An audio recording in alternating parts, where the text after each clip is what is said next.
श्री स्वामी समर्थ. नमस्कार. मी नंदिनी माझ्या यूट्यूब चॅनलवर तुमचं खूप मनापासून स्वागत करत आहे. तुमच्या मनातील सर्व चांगल्या इच्छा स्वामी महाराज पूर्ण करो ही स्वामींच्या चरणी प्रार्थना करते आणि आजच्या नवीन व्हिडिओला सुरुवात करते.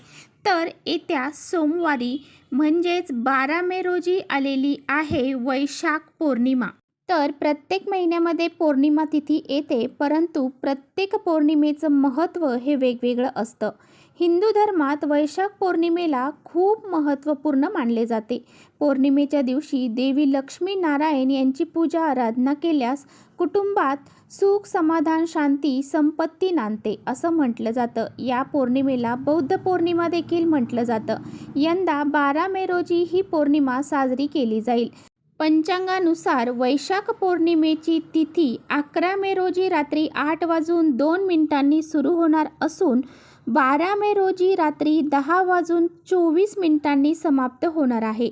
म्हणूनच उदय तिथीनुसार ही जी पौर्णिमा आहे तर ती 12 मे रोजी साजरी करण्यात येणार आहे. तर पहा, ही पौर्णिमा का विशेष मानली जाते. तर वैशाख महिन्याच्या पौर्णिमा तिथीला श्री विष्णूंचा 9वा अवतार मानले जाणाऱ्या गौतम बुद्धांचा जन्म झाला होता.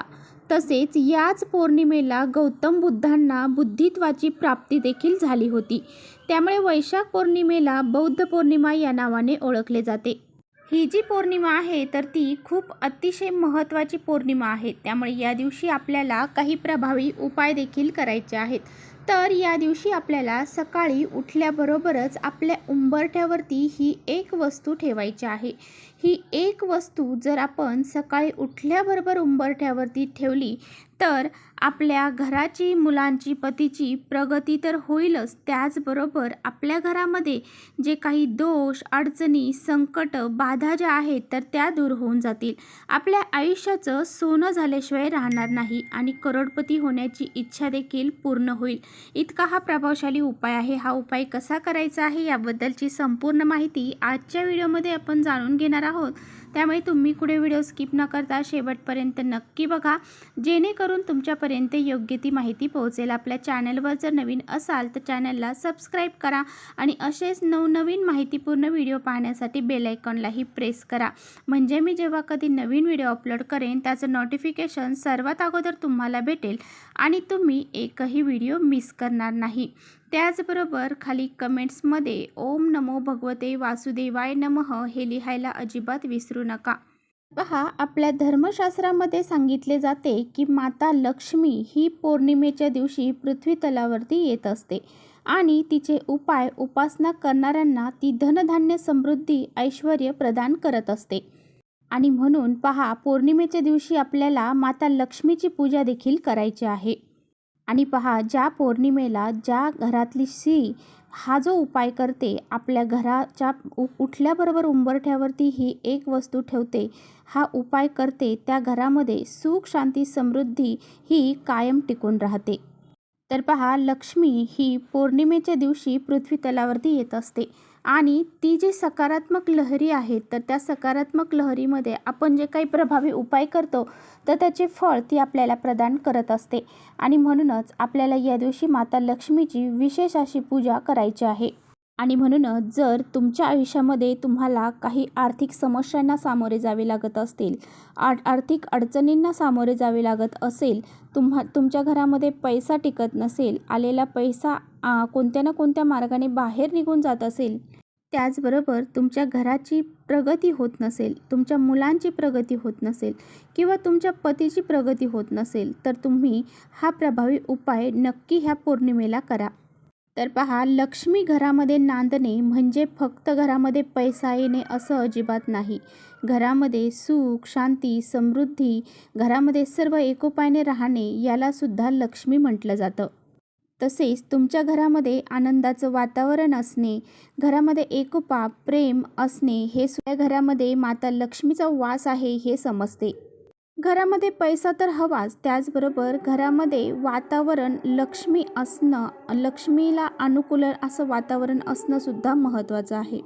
तर पहा, अशा काही विशिष्ट तिथी असतात, जसं पौर्णिमा, एकादशी, संकष्टी चतुर्थी असेल किंवा मग अमावस्या असेल तर किंवा काही सणवार असेल, तर या ज्या काही विशिष्ट तिथी आहेत, तर या विशिष्ट तिथींवरती जे घरातलं वातावरण असतं किंवा जे पृथ्वीवरती वातावरण असतं ते सकारात्मक असतं आणि ह्या वातावरणामध्ये आपण जे काही प्रभावी उपाय करतो त्याचं फळ हे आपल्याला मिळत असतं.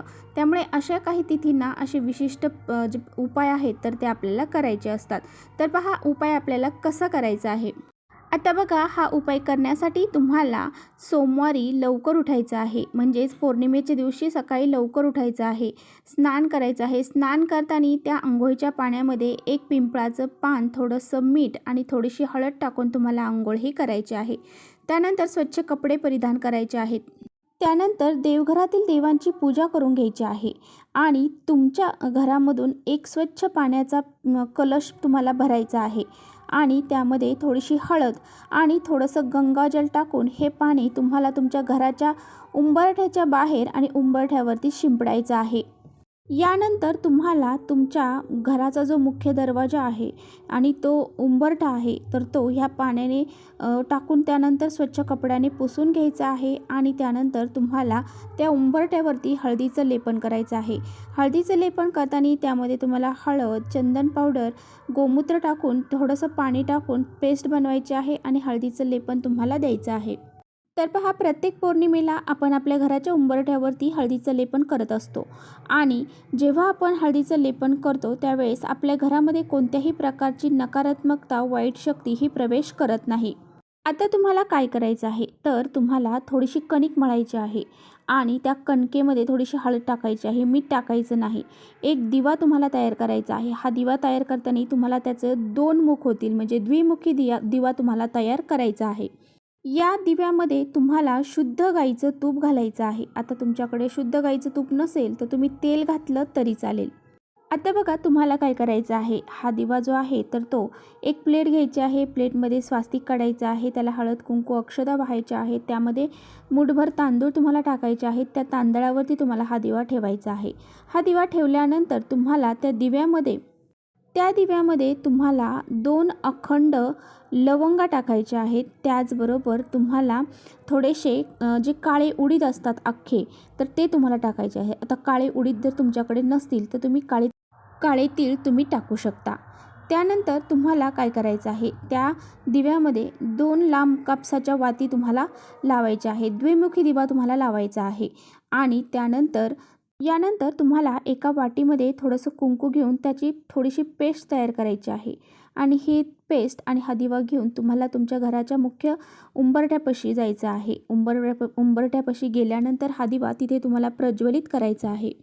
त्या कुंकवाच्या साहाय्याने तुम्हाला उंबरठ्यावरती अष्टलक्ष्मी काढायच्या आहेत. म्हणजेच अष्टलक्ष्मीची प्रतिकृती, म्हणजेच तुम्हाला तिथे 8 लक्ष्मी, जे म्हणजे अष्टलक्ष्मी म्हणजे काय, तर लक्ष्मीची 8 रूपे. तर प्रत्येक जो तुम्हाला टिळा द्यायचा आहे तर त्या टिळा देताना प्रत्येक लक्ष्मीचं तुम्हाला स्मरण करायचं आहे. आता अष्टलक्ष्मीमध्ये वैभवलक्ष्मी आहे, आदिलक्ष्मी आहे, वरदलक्ष्मी आहे, ऐश्वर्यलक्ष्मी आहे, संतान लक्ष्मी आहे, वीरलक्ष्मी आहे, आदिलक्ष्मी आहे. अशा 8 आदिलक्ष्मी ज्या आहेत तर त्यांचं तुम्हाला तिथे टिळं द्यायचं आहे. अष्टलक्ष्मी ही समृद्धीची देवी आहे आणि अपार संपत्तीची देवी आहे. त्यामुळे आपल्याला जर आपण पौर्णिमेच्या दिवशी अष्टलक्ष्मींची पूजा केली तर आपल्या घरामध्ये धन दौलत ही कधीही कमी पडत नाही. तर तुम्हाला 8 कुंकवाची बोटं ओढायची आहेत. म्हणजेच प्रत्येक बोट ओढताना तुम्हाला प्रत्येक देवीचं नाव घ्यायचं आहे. धनलक्ष्मी, धान्यलक्ष्मी. तर अशा प्रकारे 8 लक्ष्मींचे नावं घेत तुम्हाला त्या कुंकवाने त्या उंबरठ्यावरती बोटं ओढायची आहेत. आणि तर पहा, स्वतः विष्णूंनी आपल्या पुराणामध्ये सांगितलं आहे की जेव्हा तुम्ही पौर्णिमेच्या दिवशी असं अष्टलक्ष्मीचे पूजन घरामध्ये करतात त्यावेळेस ज्यावेळेस पौर्णिमा असते त्यावेळेस पौर्णिमेच्या दिवशी 7 वेळा देवी लक्ष्मी जी आहे तर ती आपल्या घरासमोर येऊन जात असते आणि तिची अशी सेवा उपासना करणाऱ्यांना ती धनधान्य समृद्धी प्रदान करत असते. त्यानंतर उंबरठ्याची पूजा तुम्हाला करायची आहे. उंबरठ्यावरती लक्ष्मीची पावलं, स्वास्तिक काढायचं आहे. त्याचबरोबर हळद, कुंकू, अक्षदा, फुलं अर्पण करून धूपदीप ओवाळायचं आहे. आता द्विमुखी दिवा तुम्ही उंबरठ्यावरती लावणार आहात, तर त्यामध्ये तुम्हाला काय करायचं आहे, तर हा दिवा लावताना तुम्ही ज्यावेळेस घरामध्ये बाहेरून घरामध्ये प्रवेश करता, त्यावेळेस तुमचा जो उजवा हात येईल त्या उजव्या हाताला तुम्हाला हा दिवा लावायचा आहे. आणि त्यानंतर ज्या वाती ज्या आहेत तर त्या तुम्हाला एक पूर्वेला आणि एक पश्चिमेला असं येतील अशा लावायच्या आहेत. तर पहा, आपल्याला एक स्वास्तिक जे आहे तर ते आपल्या घराच्या मुख्य दरवाजावरती काढायचं आहे. त्याचे 4 बिंदू, साईडच्या 2 रेषा देखील तुम्हाला द्यायच्या आहेत. त्याचबरोबर एक स्वास्तिक तुम्हाला तुमच्या जी गॅस शेगडी आहे त्यावरती काढायचं आहे. म्हणजेच तुमच्या घरातील जी अन्नपूर्णा आहे तर तिथे काढायचं आहे. ज्या घरामध्ये अन्नपूर्णा प्रसन्न असते त्या घरामध्ये लक्ष्मी वास करत असते. त्यानंतर एक स्वास्तिक तुमच्या देवघरामध्ये तुम्हाला काढायचं आहे. एक तुळशीपाशी काढायचं आहे. अशा पद्धतीने तुम्हाला स्वास्तिक हे काढायचं. अशा पद्धतीने हा प्रभावी उपाय तुम्हाला करायचा आहे. तर चला इथेच थांबवते माझा व्हिडिओ थोडा जरी आवडला असेल तर नक्की लाईक करा. चॅनलवर नवीन असाल तर चॅनलला सबस्क्राईब करा. परत भेटूया अशाच छानशा व्हिडिओसोबत. तोपर्यंत श्री स्वामी समर्थ.